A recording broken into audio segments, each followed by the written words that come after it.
Mortgage rates, like you said, are still really high. And so people might not want to sell their homes because they've been locked into a previously low mortgage rate.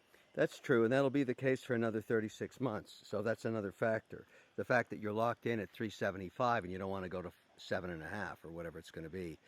You just say, I'm going to hold on to my house for a couple more years or put it on the market. There is some of that going on. Multifamily is complicated. Coastal zones right now, markets where taxes are competitive, Tennessee, North Dakota, South Dakota, Florida, Texas, you find you find markets there very buoyant, multi-residential, standalone houses. I mean, it's part of the reconfiguration based on the competition of states. When people retire at 65 or whatever, and maybe if they're fortunate, they've retired with $1.5 million, they don't want to live in New York City anymore. They get taxed at 54%. So they move to where it's warm. It's not just the taxes. Why freeze your hiney off? So they go to a place like Florida where there's a lot of demand of retirees on the coastal regions, and housing is extremely buoyant. The condo market's still very strong there. Other areas, not so much, particularly where tax policy has gotten. I'd argue that tax policy is as much a driver for desirability of where a home is. Where's it located?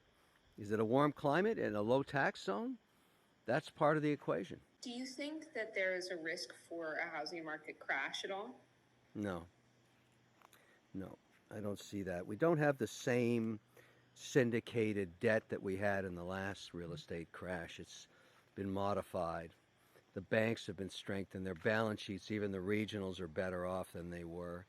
It's the deregulation being proposed for the banking sector means that smaller regionals will be able to merge soon. That's at least the tone of the market in this administration.